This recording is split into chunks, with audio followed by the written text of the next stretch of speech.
right. Well, good evening, everyone. We're ready to get started. And I'm Abby Carpenter at the Florence Lauderdale Public Library. So this is a partnership between the library and the Kennedy Douglas Center for the Arts. So this is our Childhood Classics series. We have an exhibit located at Kennedy Douglas that you're welcome to go see. It's pretty amazing. And this is we've been provided with a grant through the Alabama State Council on the Arts as well, and supported by the Kennedy Douglas Trust and the Library Foundation. So we do have several people in the room here with me, and then several of you online as well. So if you are seeking continuing education credit, I posted the link in the chat. If you're online, you'll need to sign in through there to get your credit. If you're here in person, there's a table in the back that you can sign in there. So we're glad to be able to host that. We will have several more programs in this series as well. The next one is presented by Lori Johnson with UNA, and her program will also be for continuing education credit on February 22nd at 5:30. It's called Then and Now, Tracing the Evolution of Reading Instruction in the United States. And if you have any questions as we go, I'll be trying to check the chat and answer your questions. I think the link is getting reshared there, so we'll make sure everyone has that before we leave tonight. Those of you who are here in person, you have a handout in your chairs provided by Dr. Naidoo, and also a little survey that if you have a chance to fill out, that just helps us with any future grant projects. So we're going to get started. And I am so excited to introduce Jamie Campbell Naidoo, my former professor. He is the interim director and Foster EBSCO endowed professor at the University of Alabama School of Library and Information Studies. I know a lot of you online know him or have had class with him, and we thank you for attending. And of course, the link being shared through the SLIS listserv, so we could get the word out that way. He's also a former elementary school librarian and children's librarian, and teaches and researches in the area of children's literature and librarianship and library outreach to diverse populations. He is the past president of the Association for Library Service to Children, which is the children's division of the American Library Association that confers numerous children's media awards, including the Caldecott and Newbery Awards. And he has also chaired and served on numerous children's book award committees. So the title of the program tonight is Exploring the Power of Picture Books Using the Caldecott and Other Award-Winning Children's Picture Books in Your Classrooms and Libraries. So we hope that it benefits everyone tonight, and you have a pretty in-depth resource list at your hands there to continue learning past tonight. And with that, we'll go ahead and get started. All right, awesome. Thanks, Abby, for that introduction. So to get started with, let's talk about a little bit about what we're doing tonight. So we're talking about the power of picture books. And I'm going to kind of give you a very, very short overview of how I got interested in picture books. We're going to talk about picture book awards. We're going to think about how to evaluate picture books. I know some of you are future classroom teachers or future librarians, or perhaps you're already currently in the field as a teacher or librarian. We'll go over some noteworthy titles. And then we're also going to talk a little bit about some teachable moments. What if that children's book that you've loved for so long is problematic? Maybe it's racist, or it makes fun of, a particular group of people, and, you love it, but should you use it with kids or not? So we're going to talk about that. I'll talk a little bit about using picture books in classrooms and libraries.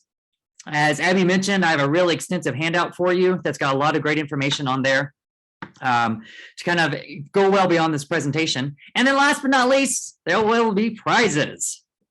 So hang in there for those prizes.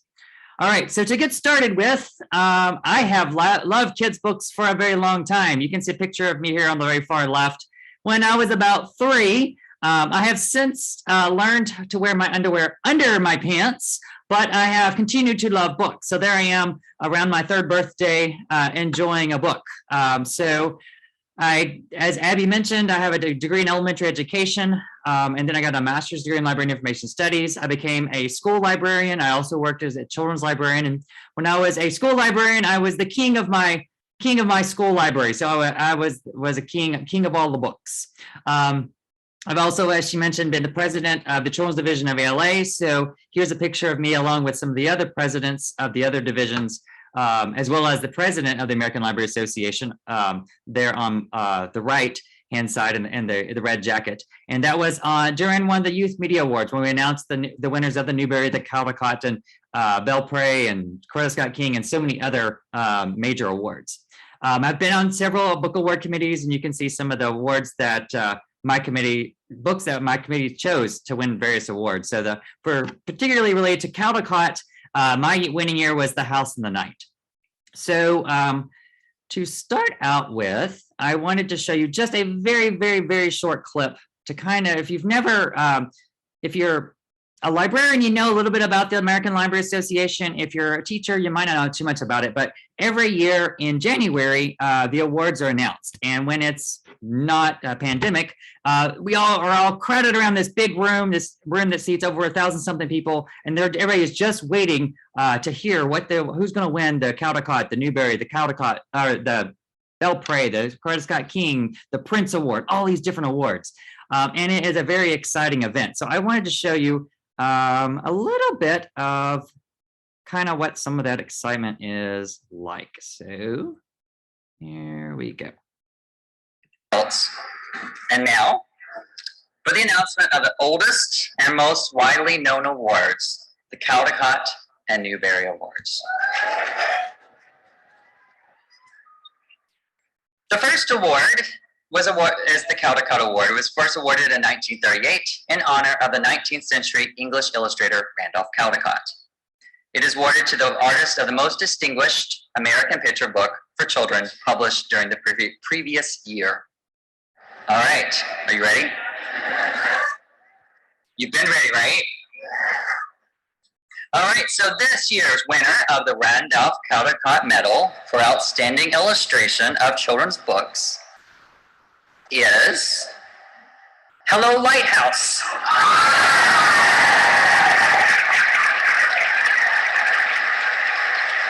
Illustrated and written by Sophie Blackle. Published by Little Brown Company, a division of the Chef Book Group. So as you can see there, people in the room, the people in the front row, they're all wearing costumes, because oftentimes people that are on those award committees, if they have time to cobble together a costume, they will cobble together a costume to celebrate their award, the book that they've chosen. So this was in 2019, so just a few years ago, that was the award winner, and everyone that was on that committee create a little lighthouse and put it on their head. And so as we're going to talk later on today, one way to celebrate children's books and award-winning books is to have a watch party, to be there listening. There's a live link that goes out every year. It's available on the ALA website. You can go there and check out and see, and hear it live in person, the books as they're being announced. You can also have your own mock award party, which we'll talk about in a few minutes. So as I mentioned, I was on the 2009 Caldecott Selection Committee, and that was an amazing experience. If you look over here on the far right, this was my office back when I was a professor at the University of South Carolina. And all those books are just a smidge of the books that we received that year. We received tons and tons and tons of books from that year. So lots and lots of books. And so when you get to serve on these award committees, you see so many books, and you have to decide what you can do to choose the best book. What are the best books? So as a teacher or as a librarian, you want to find the best book to use with your kids. So how can you find the best books? And what are the best books? Best books are books that provide mirrors of your own experience, windows into the experiences of other people. They can be quiet corners where you go and find a place to snuggle up with a good book. It can also be a place where you take a flying carpet. Books can serve as a flying carpet or a springboard to take you to another place.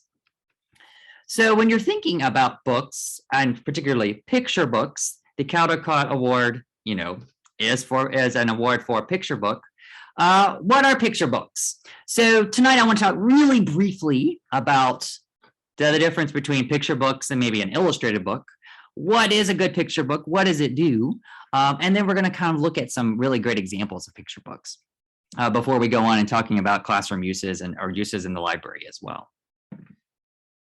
So a picture book, they are very powerful. Exactly, April. Picture books they have a strong unity between the illustrations and the text. If it is a really good picture book, both the text and the illustrations are so important that you wouldn't have a book if you didn't have both. A picture storybook, which some of us are quite familiar with because we read aloud books to kids all the time. A picture storybook often has a really good story, and there are illustrations, but you could probably take away the illustrations and still have a good story. In a regular traditional picture book, you have to have the text and illustrations, otherwise you're going to miss something. There's probably some extra information in the illustrations that you don't, that's not mentioned in the text. And so when you have that extra information, you get a deeper level of understanding. And so as a good teacher or librarian, we want to point those things out to kids and show them some of those extra layers of meaning and information. There's also a thing called an illustrated book, and I've got an example of that I'll show you. An illustrated book are books that they might have lots of text, and then occasionally they'll have an illustration, every maybe 5 pages or 4 pages, there'll be an illustration. So basically it's one illustration that kind of might show some of the events that happen on 3 or 4 pages, but it's not like every single page is illustrated. And so an illustrated book, really the main text is the main thing, and then the illustrations are kind of supplemental. And an informational picture book, I think if you're a teacher or librarian, you've definitely used informational picture books to teach kids something. And so the art and text are used together for instructional purposes to show information about something and help kids figure out something. So what do these look like? Well, a very classic picture book that's been around for a very long time is called Rosies Walk. It's a book by Pat Hutchins, and it is a book that is, if you actually took the text of this book, the text of this book is literally one sentence, but it's turned into an entire book.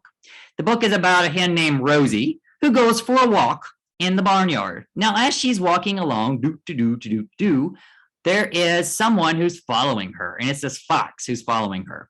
And so when you are sharing this book with kids, the kids see that Rosie is kind of oblivious. She's walking through the barnyard. She's going underneath, around haystacks. She's going, going across the pastures.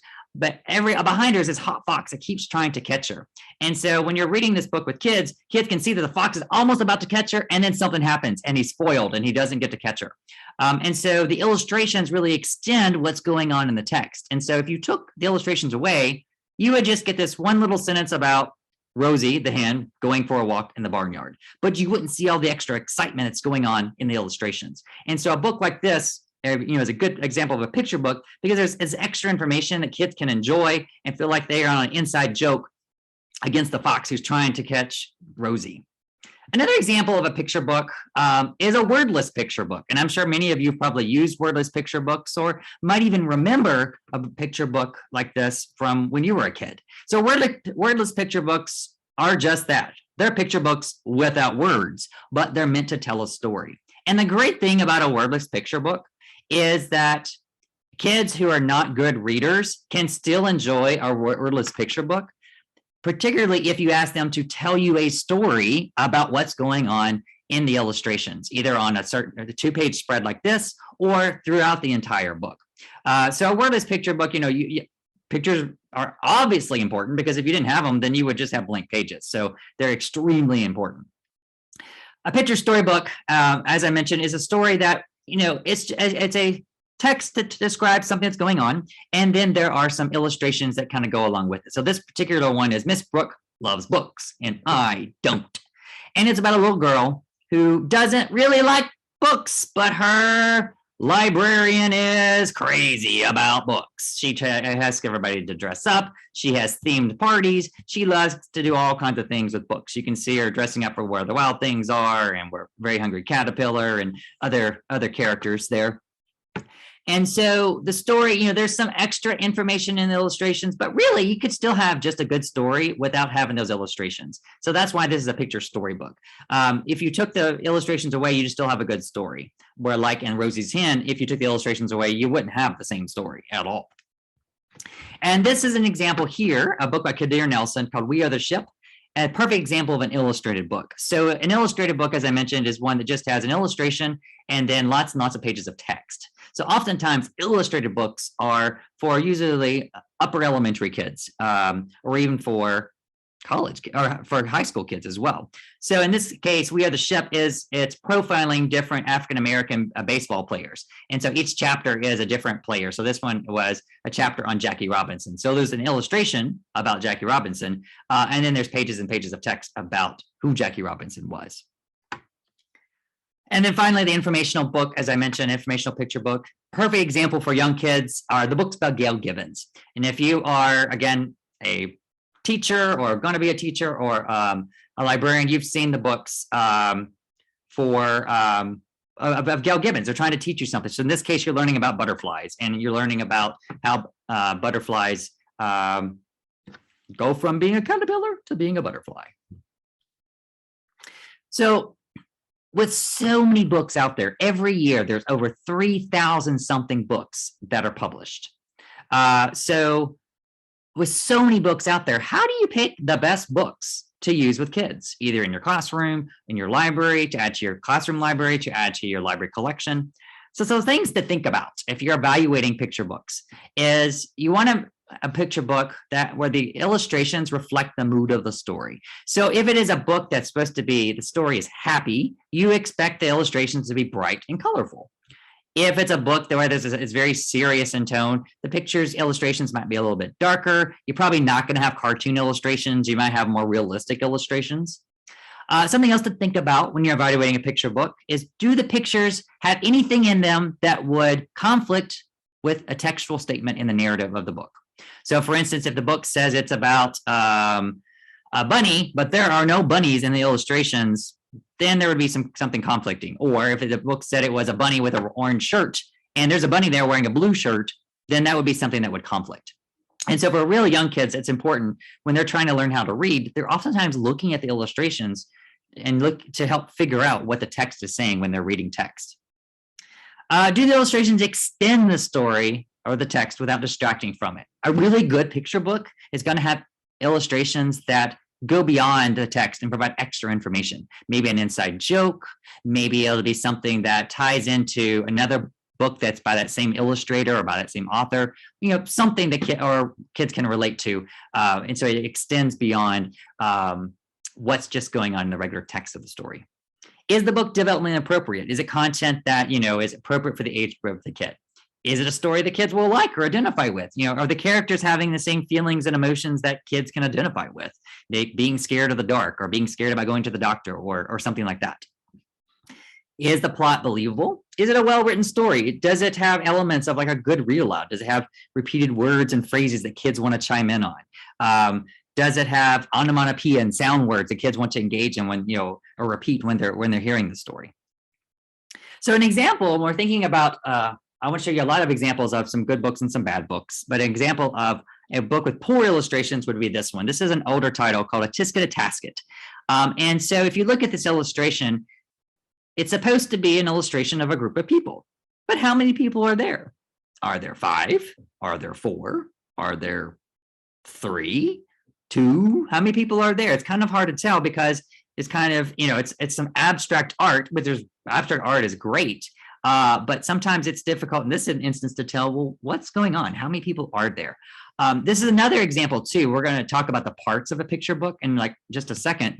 A good picture book is going to have a space when the book illustrations are bound together that doesn't eat up part of the illustration. So when books are created, the artist creates like a big picture like this. And then when they're printed out on two separate pieces of paper, and then there's white space between these two pages. And this is called the gutter when the book is connected together. If it's a good, well-produced book, the gutter is going to allow so that when you are connected together, you don't lose part of the character inside the where the book is bound together. In this case here, you've lost part of this woman in the gutter of the book. Part of her body is missing. Another example of a poor illustration. So there's this book here called When the Silliest Cat Was Small. Now this book is really, it would be a good book for older kids, but not necessarily for younger kids that are beginning to read, or younger kids who haven't quite got to the idea of abstract thinking. So this story is about a person who's never, ever had a cat before, or an elephant really. And so they get an elephant as a pet, but they think it's a cat. And so they keep trying to treat the elephant as if it's a cat. And so some of the illustrations actually have little baby elephants that are striped up like tabby cats or other types of cats. So there's elephants that kind of look like cats. But if you're a little kid and you're reading this story and you get to this text here, it says, "At first, my cat greeted his new playmate cautiously." You're going to think, something's not quite right here. I don't see a cat. Do you see a cat anywhere? All I see are elephants. And so it may not be confusing to young kids. Now, older kids, they're going to get it. They're going to get the inside joke. But for, younger kids, it's a really important that text and illustrations portray the same thing. Now, thinking about extending the story. So here's another book by the same author, and this is actually translated from French into English, called Mrs. White Rabbit. And so it's taking the White Rabbit from Alice in Wonderland, and it's following a story about him. So actually, the White Rabbit has his own family. He has a wife who has, and then they have all these kids together, a teenage daughter who's worried about, watching her weight. They have twins. They have other, group of kids in different ages. And so the whole story is about Mrs. White Rabbit, so the wife of the White Rabbit from Alice in Wonderland, and all her experiences that she goes through while he is running around being late for a very important date. So in this illustration, she's there trying to clean a house, and then they have an unwanted intruder. And so you can see the foot of Alice in Wonderland. Now, the character of Alice is never mentioned in the text of the book. So the illustration is extending that. And so if you have a kid or a reader who knows about Alice in Wonderland, they will get the inside joke that there's an intruder here, and that this intruder is Alice from Alice in Wonderland. You don't have to have that information to enjoy the illustrations or the book, but it's just extra information that if you understand and know about Alice in Wonderland, then you get kind of the inside joke or an extra layer of meaning. Now, on your handout, I have a link to a handout called Evaluating Literature for Children, and it's got several pages of just things to think about if you are looking at the text, the illustrations, or the format of a book, and you're thinking about, for young kids, what are the best types of picture books to choose for, and what are the best ABC books, or the counting books, or books just to tell a story, or the books that are presenting information. So I've got this on your handout, so you might find it useful if you want to explore on your own some ways to evaluate picture books. One thing that I learned when I was on the Caldecott was the art of the page turn. So a good picture book is going to exhibit the art of a page turn. So this is a brand new book that just came out. I think it came out around the 1st of February. It's called I Am Golden. It's by Eva Chen. And it's a book that is basically celebrating this child who's Asian American, and she's being proud of her heritage and who she is. At first, she feels a little bit, she's not sure if she, likes who she is because other kids make fun of her, but eventually she realizes that she's proud of who she is. So in this illustration, she's asking, one of the characters is, what do you see when you look in the mirror? Do you see beauty? And then it says, we see eyes that point toward the sun, that gives us the warmth and joy of 1,000 rays when you smile. We see hair as inky black and smooth as a peaceful night sky. We see skin brushed with gold. But if you notice the hair of this character right here, it goes beyond the page. And so a good book, a good picture book, is going to have some element that's going to want to encourage the reader to turn the page. So in this case, the hair flowing off the page kind of makes the reader's eye sweep from left to right and want to kind of turn the page to see what's going to happen. Why this character's hair is flowing off the page. So a good picture book is going to exhibit some elements of the art of the page turn. A good picture book will also have fascinating end papers. If you have never explored a picture book and looked at the end papers, you are missing a treat in some books. This is a brand new book that's come out called I'll Hold Your Hand. It came out the very end of January. It's about caregivers that hold their kids' hands for when they're scared by going to first day of school or crossing the street or just feeling lonely or scared or whatever. And so the story, it shows all the different things that happen, the joy of holding hands. So when you first open the book, the end pages show these hands that are holding each other. And they, hands of different colors holding each other. You see little peace doves. You see rainbows or butterflies. You see flowers, and those are elements that are scattered throughout the book. And so, as soon as kids open up the book and turn the page to open it up, they see that there's going to be something about hands, and there's going to be something about butterflies or flowers or something, and it kind of makes you think of kind of being happy, and it gives you the feeling of being happy and safe. And so that's what the whole book is about, is being happy and safe when you hold someone's hand. And then you turn the pages of the book, and then you end up with the same illustration on the page end papers with the hands holding and the flowers and the butterflies, and again the same happiness that's kind of conveyed throughout the book. So a really great picture book will kind of extend the story through the end papers. There might be extra things to look at or explore with the kids that you're sharing the book with. So I want to talk a little bit about illustration styles and media. So there are so many different types of illustrations and ways of creating illustrations. So I wanted to show you some examples of those, and then we'll kind of delve in and talk about some examples of some really great books. So one of the first illustration styles that ever came out were woodcut illustrations or linoleum cut illustrations. So these illustrations are actually carved out of wood or out of a linoleum block. And so basically someone takes these tools, kind of like almost like a carving knife or an X-Acto knife, and they're carving out all these little intricate images. And then they dip those images, they almost create like a stamp, and then they dip the stamp into ink and then put it on a piece of paper. So for instance, in this illustration here, everything that's black is actually the part that's carved out of the wood block or the linoleum block. And so, like I said, this is the very first type of illustration that was created in a book for children. And so it can be used to create the idea of something that's primitive or old-fashioned, or it can just be a unique way of sharing a story. Eric Carle, I'm sure almost every one of you have heard of The Very Hungry Caterpillar. Eric Carle's work is filled with water collage, so basically his illustrations, he takes tissue paper, he creates his own tissue paper, he would color and paint and create his own tissue paper, and then he cuts that tissue paper and puts it together to create a different animals or shapes or whatever it is in the illustrations that he's telling his story about. One thing about Eric Carle that was really great about his books when he created picture books, he always tried to do something new and unique. So he was one of the very first people to create a picture book that had holes in it, like The Very Hungry Caterpillar actually had holes in it so kids could put their fingers through the holes. He also had created like The Very Quiet Cricket or The Clumsy Click Beetle. Those books both made sounds. And so you would open them up and there would be a sound chip in there and they would make noises.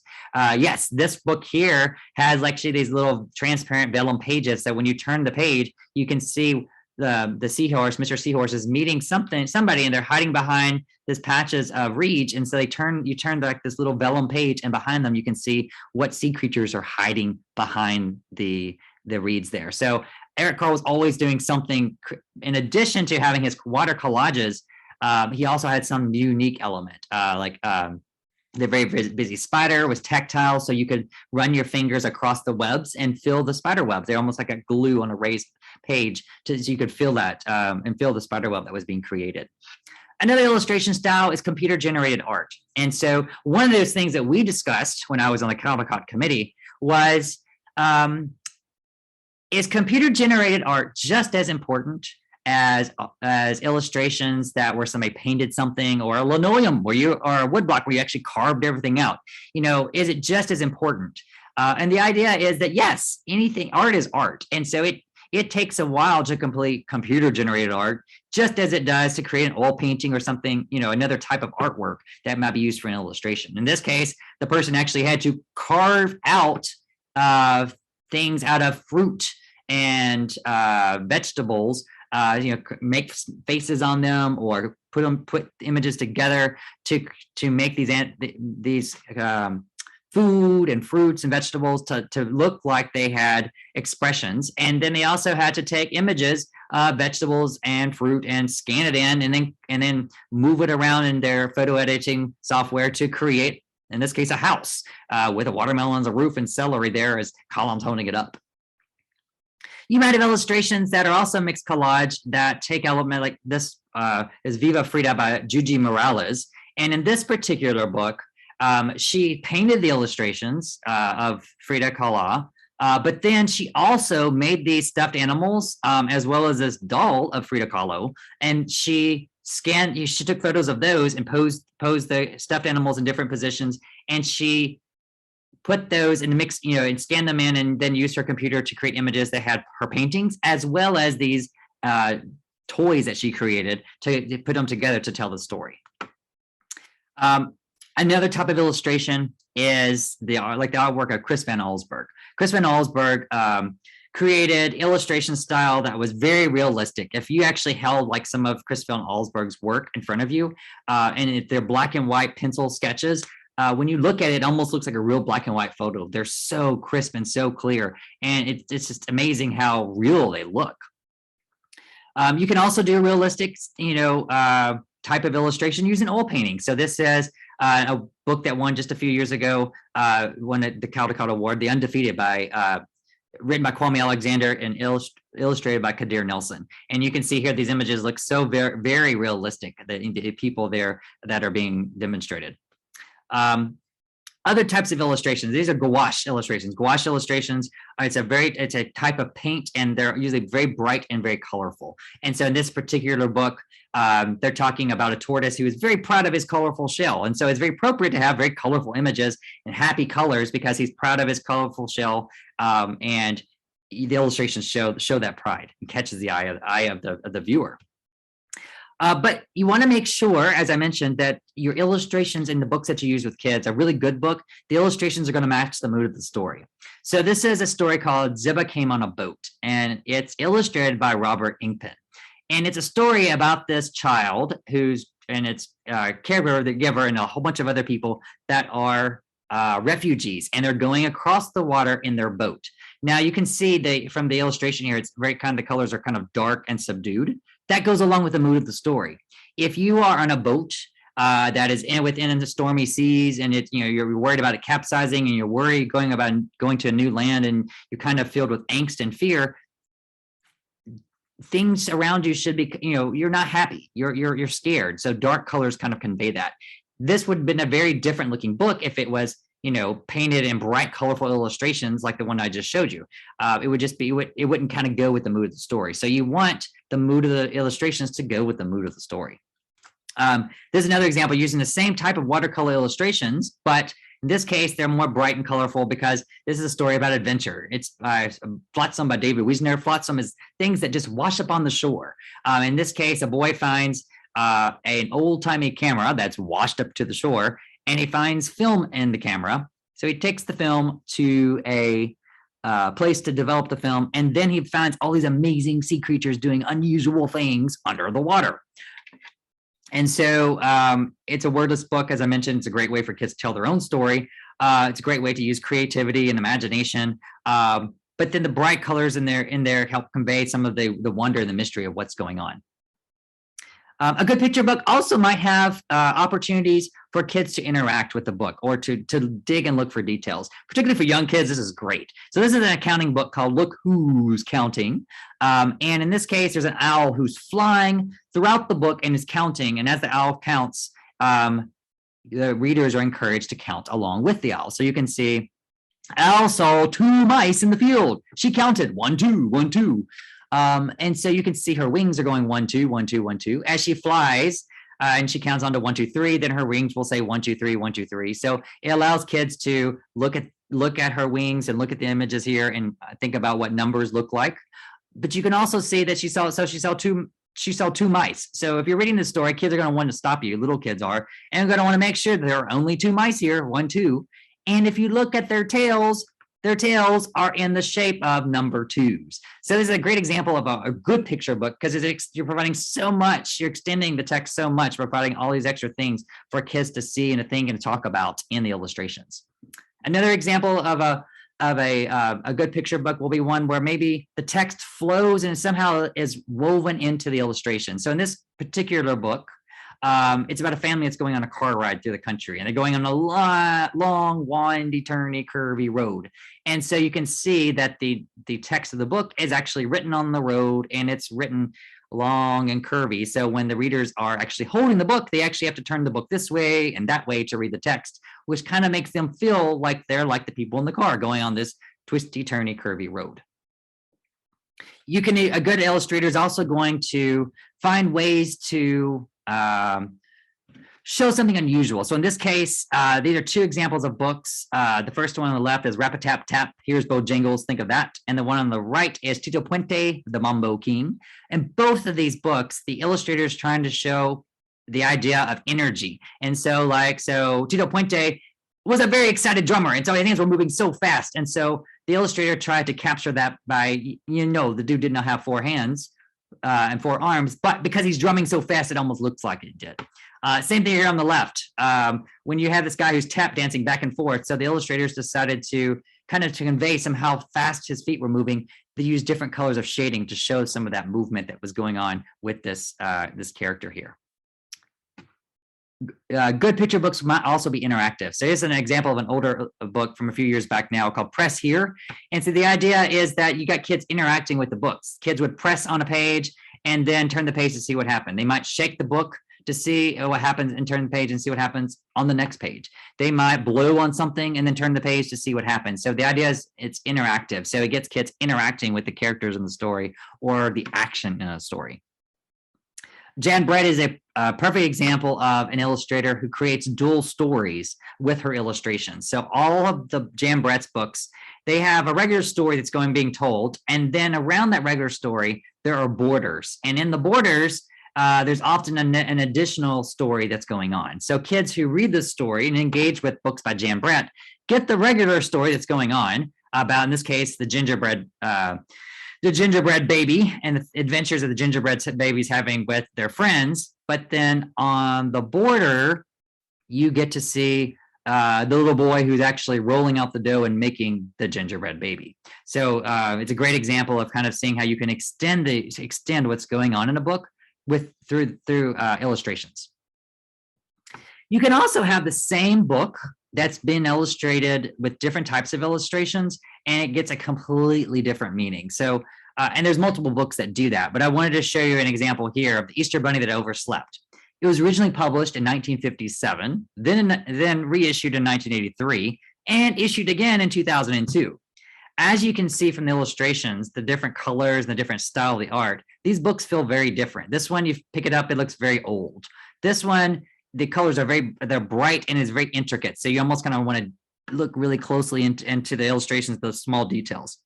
This one's much more cartoony. So this one might be more kid-friendly for younger kids, whereas the middle one might be better for older kids that want to look at the details and illustrations. You can see here too, looking at the same text of the book in each of these cases, each of the 3 books, there's a 2-page spread that has the same text. But this is an example of talking about white space. So something else to think about in illustration is the white space. So white space is basically the part of the book where there's no part of the illustration. So here's the first book of 1957. You have the story up here, and then the text is kind of in this white space here. So it's kind of separated from the text. In the 1983 version, there's no white space. And actually, there's barely anything white at all. Everything is black. The background is mainly black. And then they're using the color white to actually pop out the ghosts that are in the story. You barely even see the ghosts on the first book from 1957. And then the text is actually, pops out because everything else is so black.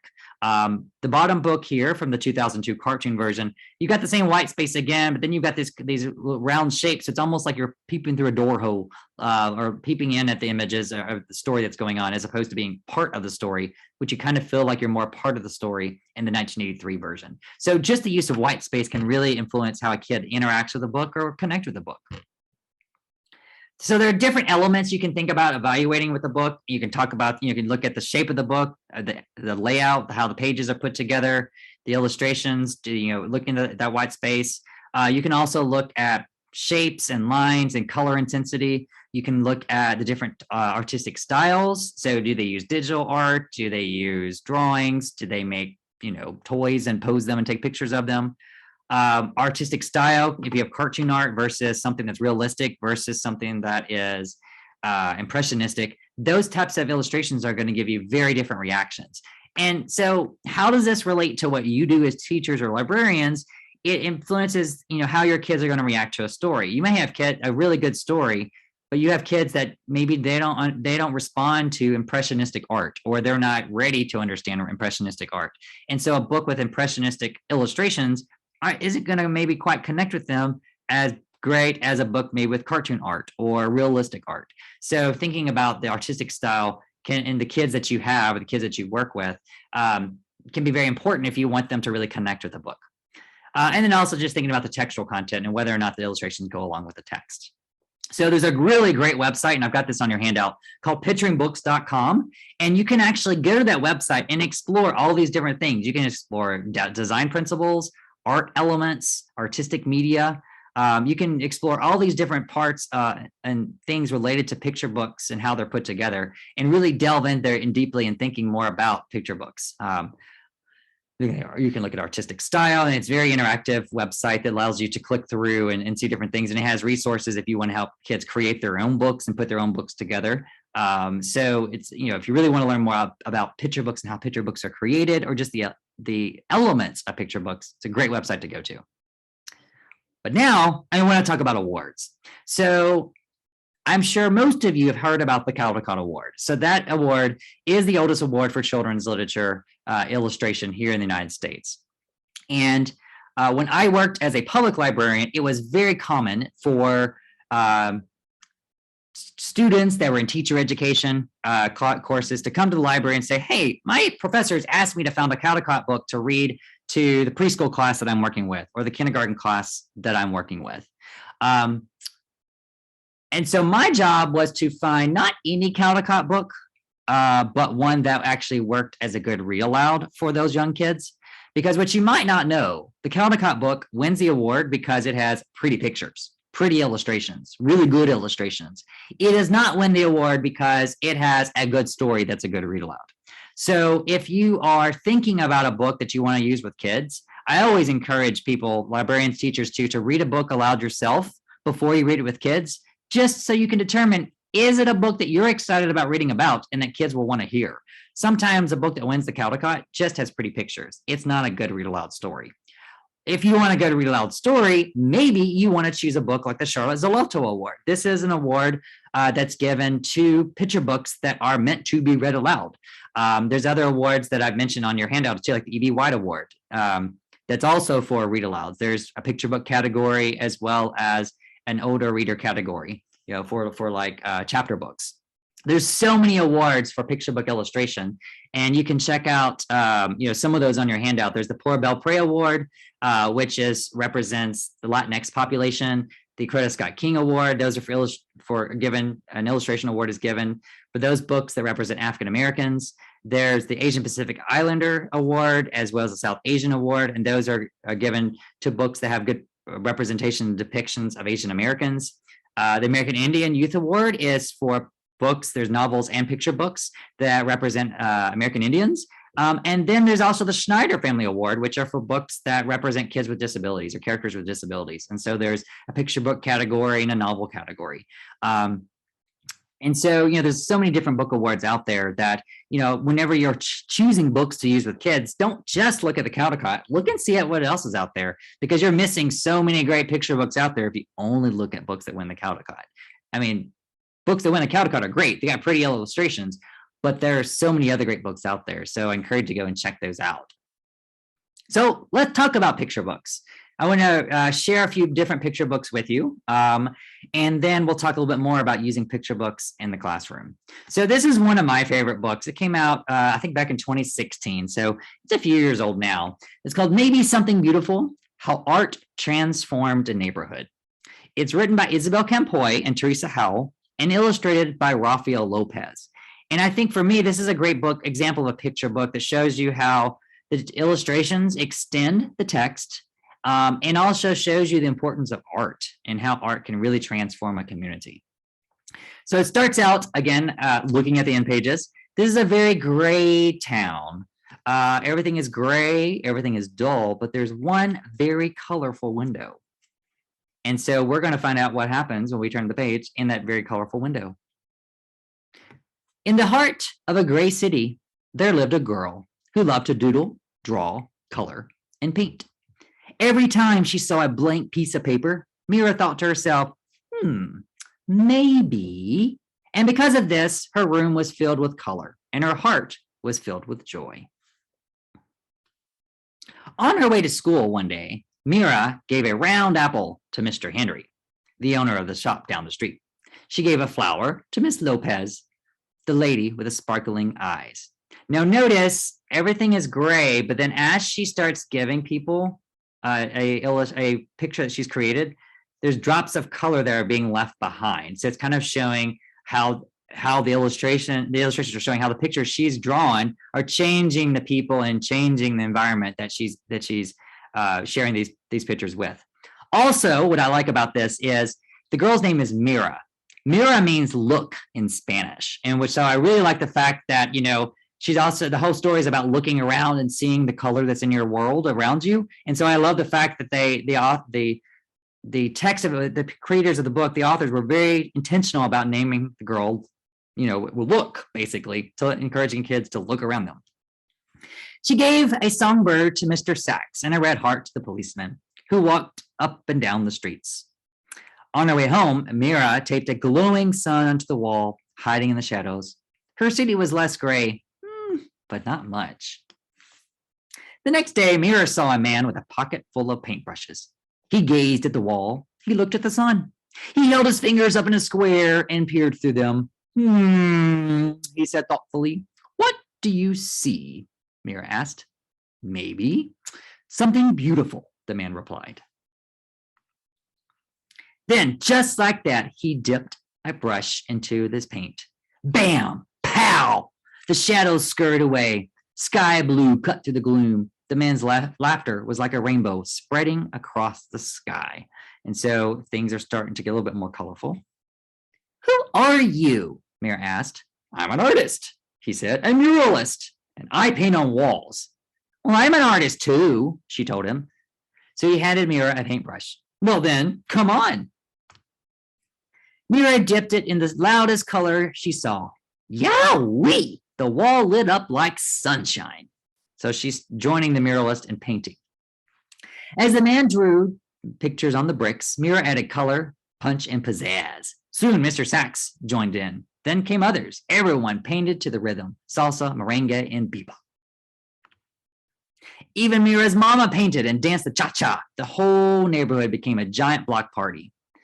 Until the policeman walked up. Excuse me, he said. The music stopped. Mira put her brush down. They were surely in trouble. The officer cleared his throat and then paused. May I paint with you? He asked. So Mira handed him a paintbrush and the music started again.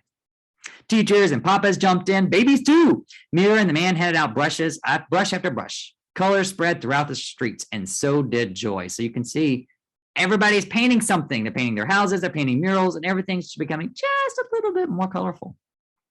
Wherever Mira and the man went, art followed like the string of a kite. After they colored the walls, they painted utility boxes and benches. They decorated sidewalks with poetry and shine, and everyone danced. Together, they created something more beautiful than they had ever imagined. When their clothes were splattered with a million colors, everyone sat down to rest. Everyone except the muralist. His eyes sparkled. You, my friends, are all artists, he told them. The world is your canvas. He smiled wide, then pulled together everything. In big sweeping motions, his paintbrush was like a magic wand. And when he was finished, Mira added one more bird way up in the sky. Maybe, she thought, just maybe. And so then the end of the book is an author's note about a real muralist and the art that he creates and how it changes the communities around him. And actually, what I like about this book is, so the illustrations of this book are created by Rafael Lopez, who's a muralist. And so the author's note is about the real Rafael Lopez and the community murals that he creates for free in communities to add brightness and color. And he does it for, he does it for libraries. He does it for parking garages. He does it all around with the idea of sharing art. And he often chooses low-income communities to do that, low-income communities that need some brightness and happiness and joy. So I like the fact that, in addition to having a good story with illustrations that extend beyond the text, you also get a little bit more information as you learn about the real muralist. So, and then you see the end pages. So now this gray town is now very colorful, and you see the bird that Mira created, and it's flying off, perhaps to go to somewhere else to add just a little bit of color. And so the story could continue. If you share this book with kids, there's lots of things you could do. You could read other books about murals. You could read books about just art in general. There's a biography here called A Pocket Full of Colors. And so I know a lot of kids like Disney cartoons. And so this was about Mary Blair, who created a lot of the Disney cartoons and artwork that many of us probably grew up with. And so it's about her, how she really broke the mold in creating the artwork that she did and how she added a lot of kid-friendly art. So you could do something with that. There's so many different things with artwork that you could do. On these slides here, the next couple of slides, what I'll have, or next few slides, I mentioned what other awards these books might have won, the main book here.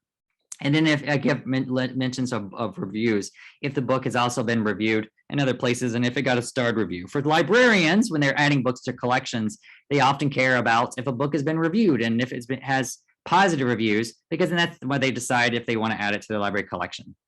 So I just included that on the slide. That thought you might find it helpful. Another great picture book I like is called What Can You Do with a Poleta? Now, Poleta is a popsicle. So the story is about these two kids that follow the popsicle man who walks around their community selling popsicles, and they buy popsicles from him. And then they imagine all the things that you can do with a popsicle. Now, I think what's really great with this book, there's a new book that came out last year called The Poletero Man, which is by Lucky Diaz. And it's based, the Poletero Man is the popsicle man who goes around selling popsicles.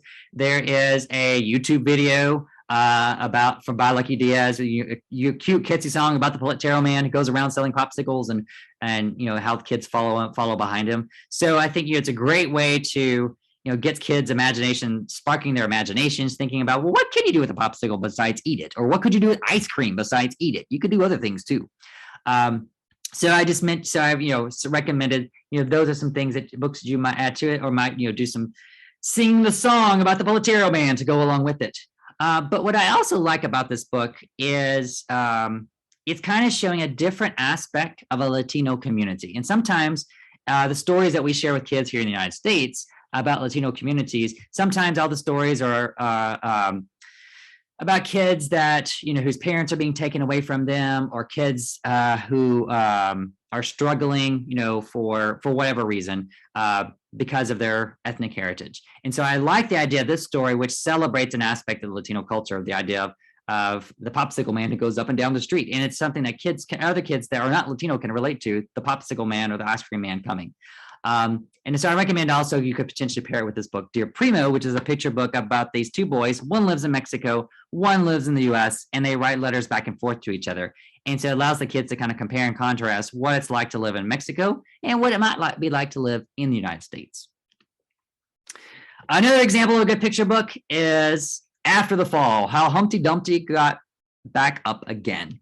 So I like this book because it is one of those books that if kids know the story of Humpty Dumpty, Humpty Dumpty fell on the wall and Humpty Dumpty had a great fall. He sat on the wall, he had a great fall, and then everybody had to try to put him back together again.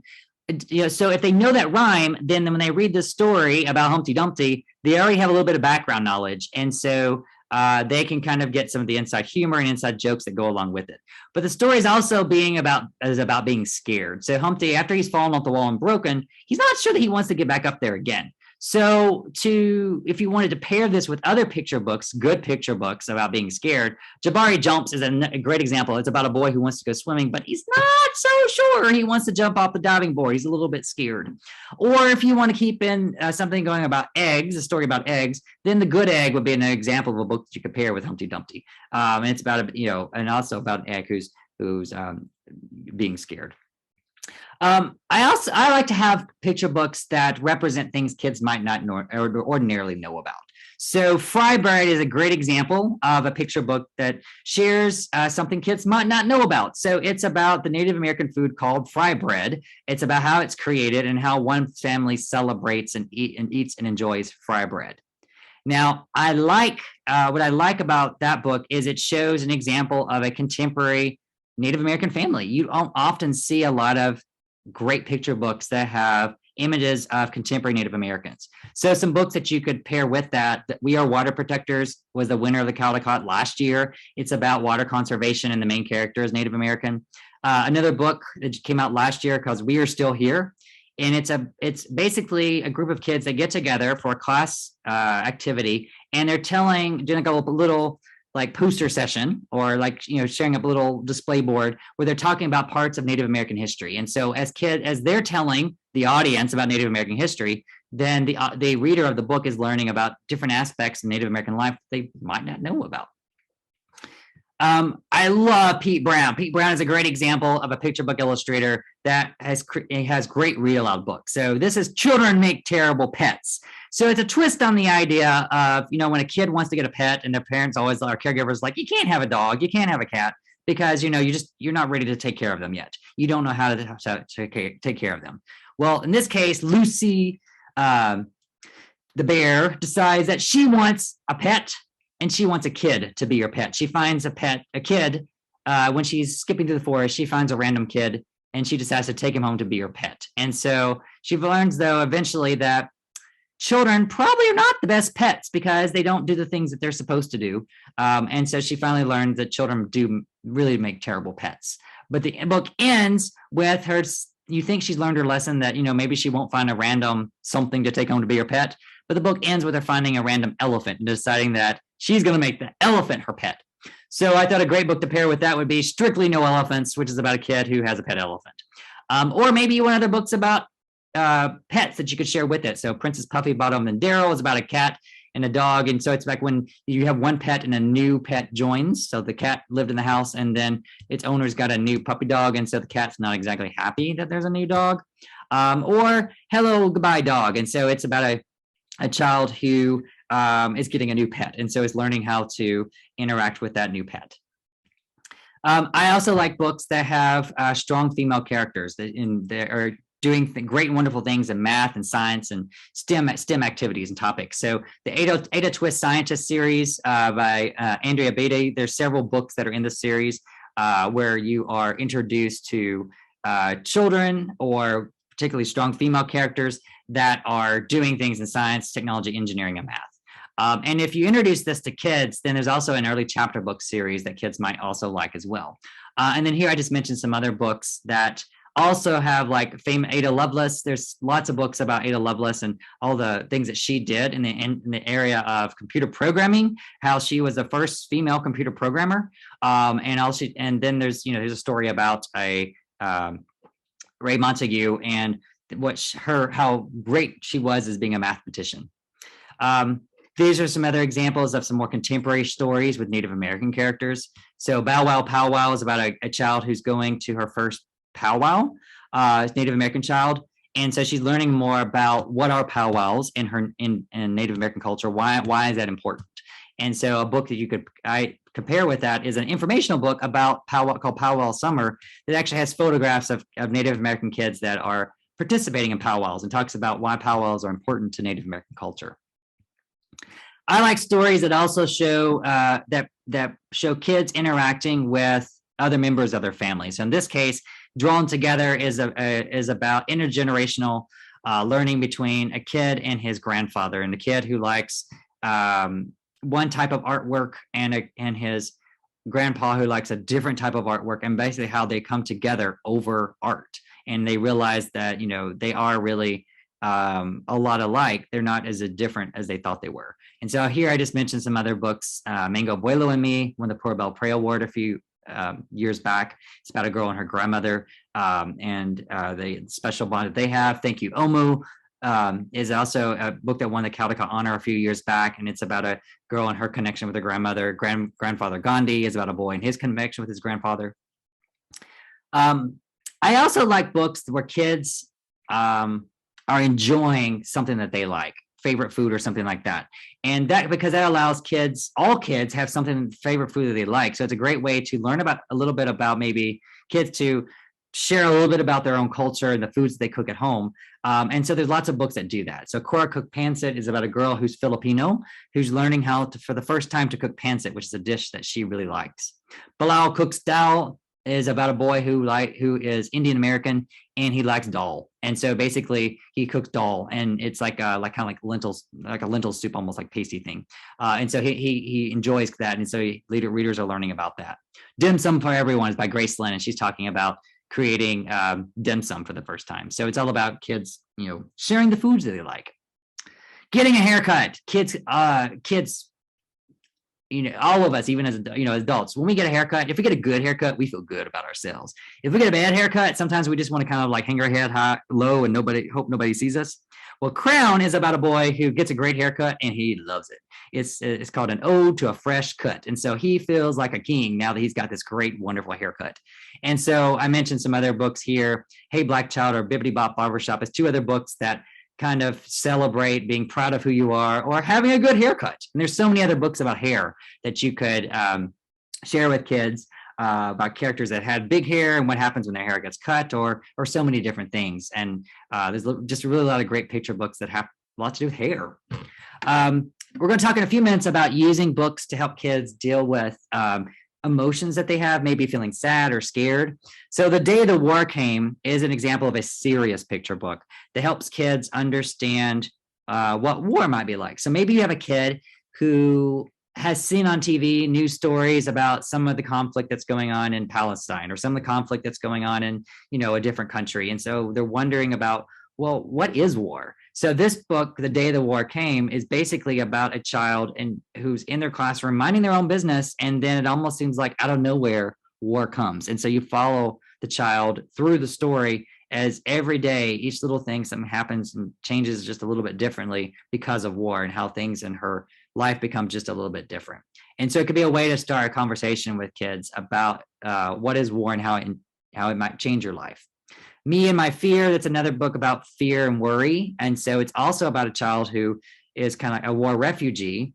So is Tomorrow, and so is Lubna and Pebble. But all of them are kind of for younger kids that kind of teach the idea of what it might be like to be a kid who is a refugee, or a kid who comes from a country where there is war, or a kid who is scared of something. And so it's a way to maybe introduce a difficult topic in a way that kids can find friendly and understanding.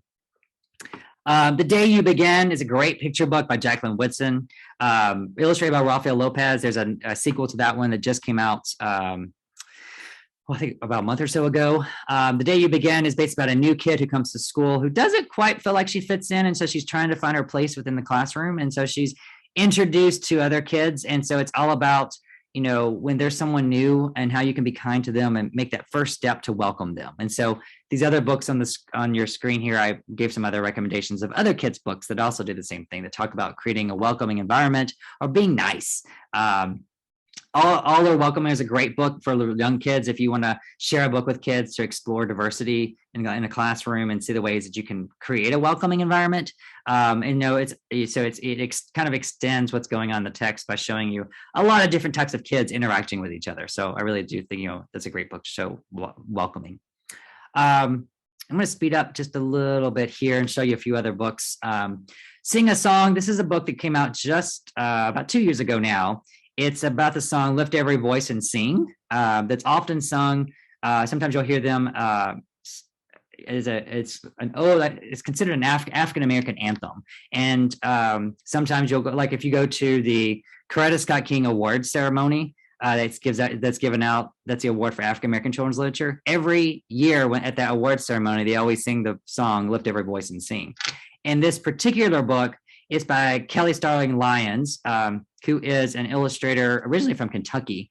And she talks about the song, Lift Every Voice and Sing, and she relates it to important events in African-American history, and then specifically talks about the importance of the song in her own family and her own family's history.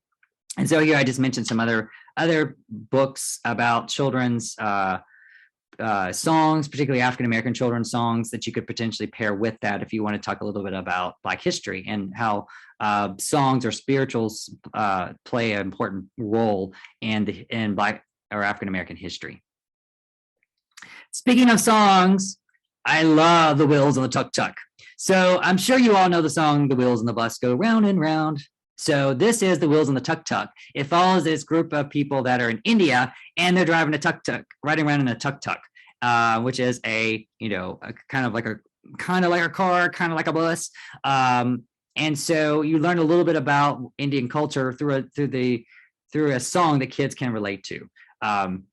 And so it's a great way to learn about a little bit about Indian culture. And so here I mentioned 2 other books that you could potentially pair with that. Or if you want to explore other culture through songs that are similar to The Wheels on the Bus, Vomonos Let's Go, which is an adaptation of The Wheels on the Bus in English and Spanish. And then there's a link here to actually The Wheels on the Tuk-Tuk. If you actually wanted to hear a song, they actually have it played. You go on YouTube and you can actually hear the song of The Wheels on the Tuk-Tuk.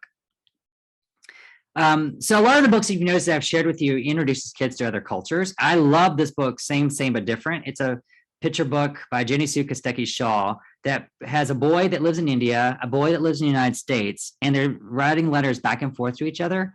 And they're learning about the ways that they are the same, but a little bit different. And so here I recommend some other picture books and informational books to teach kids about the ways that you are the same or the ways that you might just be a little bit different.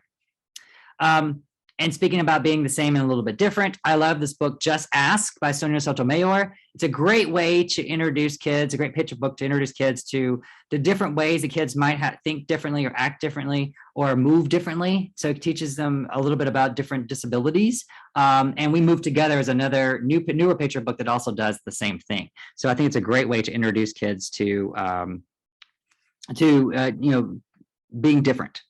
And then I also have the book Red, A Crayon Story by Michael Hall. I think it's another great example of a picture book. And I have a link here to a reader's theater that I created. If you want to engage kids with picture books, kids that are a little bit older in elementary school, you can take a picture book. You can script out the parts and the action in the story and get like having the characters have a part to say. So if the red crayon says something, you would, create a part for red crayon to say. In the narrative, if, a different crayon says something, you can say, and green crayon says, and then you can script out parts just like a play for your students to read or for kids to read out the different parts. So it's a way to extend a book beyond just reading a book. It's also to engage kids in the actual story.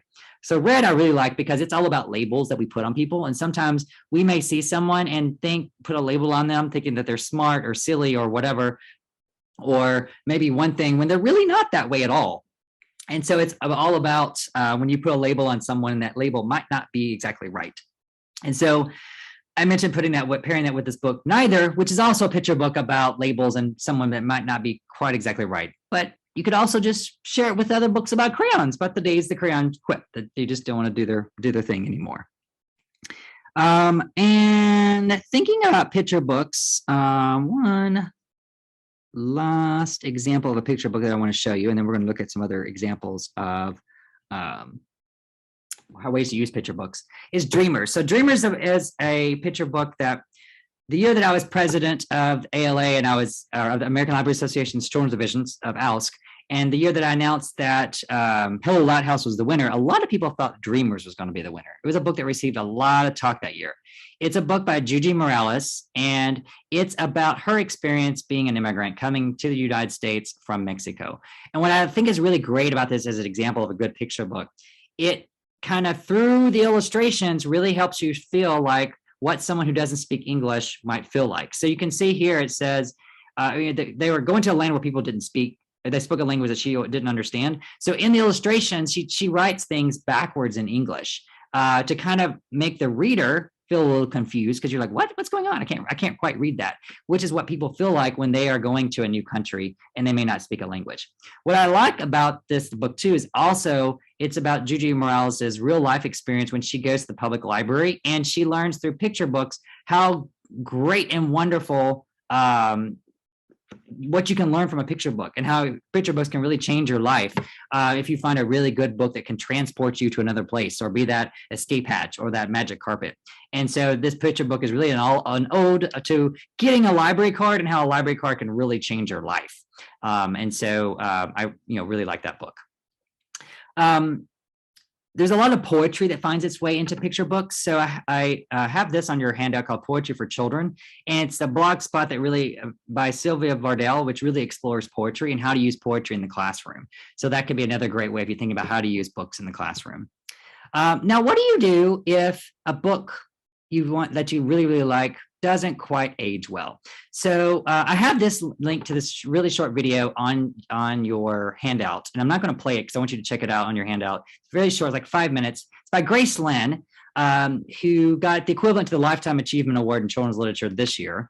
And so she talks about what do you do if a favorite book you have doesn't quite age well. And basically she says it's okay to like the book, you can love it, but maybe you don't want to use it with kids, or maybe you can use it as a teachable moment. So an example of a book that you might want to use as a teachable moment, but not really read aloud to kids, is Tiki Tiki Timbo. Now, I know many people love this book. Tiki Tiki Timbo, though, is a book that has a made-up character's name and has things that for years, teachers and librarians have loved to repeat the name of Tiki Tiki Timbo, Doso Rimbo, Cherry Berry, Ruchi Pip, Perry Pimbo, and they would have kids repeat this over and over as they're reading the story. The thing about Tiki Tiki Timbo, though, is it makes fun of Chinese culture. And so do you really want a book that makes fun of another culture to read aloud to kids just because it's fun? And the answer to that is, I don't think you do. Another example would be Skippy John Jones. Now, I know some of you probably love Skippy John Jones. Skippy John Jones books are great to read aloud. There's lots of language you can play with, but it makes fun of Spanish language and it makes fun of Mexican culture. So when you are reading and sharing Skippy John Jones, if you're not unpacking that a little bit, you're actually reinforcing stereotypes of the Mexican culture, and you're reinforcing stereotypes of about Mexicans. And so you can read more about that. I have both of these links on your handout to learn more about Skippy John Jones and maybe some of the problems that there are in Skippy John Jones. So how can you use books with kids in the classroom? So I've got a lot of things on your handout to show you how to use books in the classroom, but I wanted to talk a little bit about using books to help kids talk about their feelings. So Ruby Finds a Worry is a great example of a book that you can use to help kids think about their feelings. So in this story, Ruby loved being Ruby. She loved to swing up high. She loved to explore wild, faraway places. Sometimes she even went all the way to the very bottom of the garden. Ruby was perfectly happy until one day she wasn't. So notice the colors changing. There's yellow around her. She's all happy. And then she discovers a worry. It wasn't a very big worry, but in fact, it was so small that at first Ruby barely even noticed it. But then the worry started to grow. And every day got a little bit bigger. So as you go through the story, she thinks about this, whatever she's worried about, and it gets bigger and bigger and bigger and bigger and bigger until like it takes over almost the entire page. And so I think it's a great way to show kids how if you're worried about something, it can really consume your life. And so the book is all about finding somebody to talk about your worry. So she meets a boy who also has a worry. And so they talk to each other about what it is that they're worried about. Talk about their feelings. And as they talk, the worries that were so big begin to shrink and begin to get a little bit smaller. And then they make friends with each other. And although her worry doesn't go away, because that would be too, rainbow butterfly life, which is not, our lives are not like that. They're not always perfect and happy. So the worry doesn't completely go away, but it doesn't take over her life anymore. It's just kind of there. So you can use a book like Ruby Finds a Worry to talk to kids about what do you worry about, and like what are some ways to not worry about something or to make yourself feel better. So they can be used as a way to kind of help kids talk about their feelings, talk about pro-social behavior, ways to talk up, to even connect with it with others that might be feeling sad or worried or scared, and how you can help other kids as well talk about their problems. And so you can often use books like this in a way to kind of do a form of bibliotherapy. Bibliotherapy is when you use books to help kids and support their emotional and social development. So, but as a teacher or librarian, you're not a psychologist, but you can use books to help kids spark a conversation. In this case, about things that they might be worried about. Or Up in Heaven is about a kid who loses their pet. And so how do you feel if your pet, passes away? So that bibliotherapy is a way to help kids talk about books and their feelings.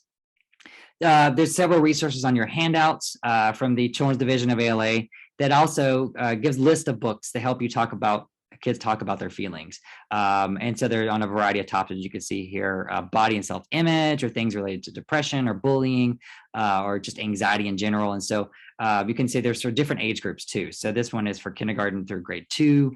But if you go to these links, they're on your handout, that will take you to books for different age groups to talk about things that they might be scared or might be worried about. And then when you want to have a conversation with kids, you can tap in on their prior knowledge and ask them, when you start to share a book like that, ask them what they might already know about the topic. Right? Maybe you want to look through the illustrations of the book, and have them predict what the story is going to be about. And then after you've read the story, ask kids, well, what would they do if they were in that situation? How would they feel if they were that character? What do they notice about the character's facial expressions or body language? And so you're having kids explore the illustrations. And so a good picture book is going to have great illustrations that are going to allow kids to do that. And then you have kids make real world connections. So they're kind of then connecting what's going on in the story to their own lives. So maybe if they see another kid who's dealing with the same scary issue or topic, what could they do? Or maybe they have someone that they know has lost their pet. What could you do to make them feel better? So you're helping kids make real world connections with the books that you share. Another way to celebrate award-winning books is to have a mock award celebration. So the Caldecott Award is for the best picture book of the year. So maybe in the fall, after most of the books have been published for the year, you decide to have the kids in your classroom or the kids in your library check out some of the picture books that are there and vote on which ones they think are the best picture books. And then after you've had that, have the contest and you pick the winner for your local library or local school as which is the best picture book, then when the Youth Media Awards are announced in January of every year, then you can have a watch party when you watch to see if the book that you've chosen wins or not. Or maybe it's one of the honor books, which is, so it's maybe not the winner, but it's also another really great book that wins that year. Or maybe it wins another award. So that could be something that you could do. There's a lot of great things mentioned on your handouts, as well as this website here.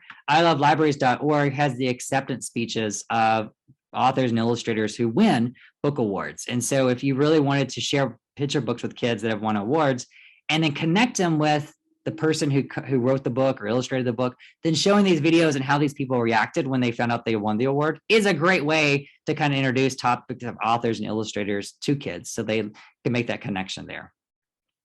So finally, I know it's time, we're almost out of time. So I know some of you are in Florence, some of you are not. So I wanted to call attention to the picture book exhibition that is going on from January 2nd to March 25th at the Kennedy Douglas Center for the Arts. They're also doing things in collaboration with the Florence Lauderdale Public Library. There's lots of series of events that are going on. And so if you are interested in picture books, it's a great thing to go and check out. If you like picture books and you're interested in maybe research about picture books or just digging into more about picture books, the University of Montevallo has the Pat Scales Special Collection of children's picture books. It was just created a few years ago. Pat Scales is originally from Montevallo. She went to Montevallo. And so she's a former president of the Children's Division of ALA. She's done a lot of stuff in intellectual freedom. And so you might want to go there and check out her collection. Or if you're in for a car drive, go down to Hattiesburg, Mississippi sometime. Hattiesburg, Mississippi has the DeGrumman collection of children's literature. It's a fantastic collection of children's illustrations and books, old and new. They have a lot of original artwork from the illustrations of books, like from Snowy Day. They have some of the original artwork from the creators of Curious George. So you can go there and check that out. So finally, last but not least, I mentioned there would be prizes. So since I'm not there in person to give out prizes, on your handouts that you either have digitally or in front of you, there's a last page called the Caldecott Quiz. So if you complete the Caldecott Quiz, which basically you see numbers 1 through 20 next to an illustration. Then you see A through T below it. Match the illustration sample with the title of the book that it came from. So for instance, number 16, which book did it come from? Which of the books below did number 16 potentially come from? If you know that, then write the letter next to number 16. When you are done, you can send me your answers. You don't have to put it on this page. You could actually just write down 1 through 20, and then next to each of those, put which book it came from. So I'll give everybody one free one. So number 16 comes from the book, The Inventions of Hugo Cabret. So I would write 16 and I would write K. So between now and 9 a.m. on February the 10th, that's like 2 days from now, if you email me your completed answers to the quiz, I will choose several winners that have completed their sheet correctly. I will do a drawing of several winners, and then I will email you back and say, hey, whoever you are, can I have your mailing address? And then I will mail you 3 to 4 free picture books. So if you want free picture books, and these are brand new picture books that I get from the publishers, then complete the Caldecott quiz. Email it to me before 9 a.m. on February 10th, and I will do a drawing, and maybe you will get a free picture book for your classroom or for your library, or just all for you. So that is all that I have to share with you tonight. Thank you so much for participating and for listening. And if anyone wants to stick around and ask questions, I'm happy to answer, or you can always email me too. So thank you so much for hanging in there and for exploring the power of picture books with me. Thank you so much. Are there any questions?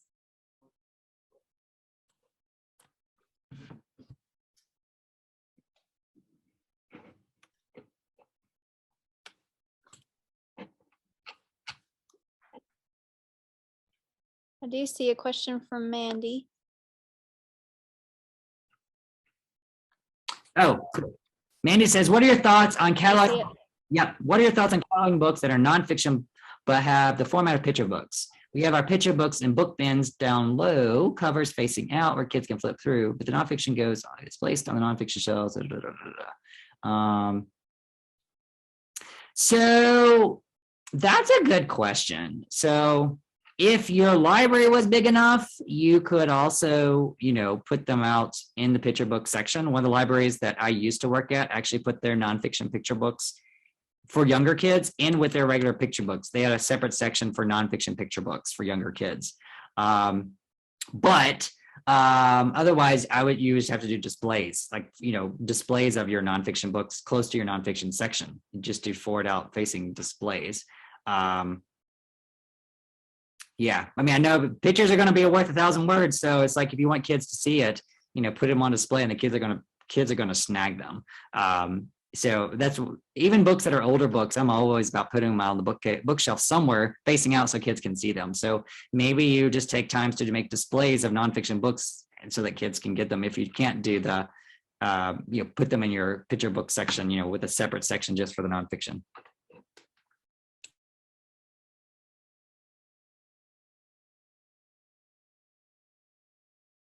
And again, I could have gone on for another whole hour talking about picture books. So I encourage you all to check out the handout. There's a lot of great stuff there too. Thank you. I have a lot of new books to check out myself. All right. Well, everyone, thank you so much. You've got my email. Email me with questions, or email me for your free books. Email me the answers to your quiz. So thanks everyone, and y'all have a great evening, and hope you share books with those in your lives. Thank you.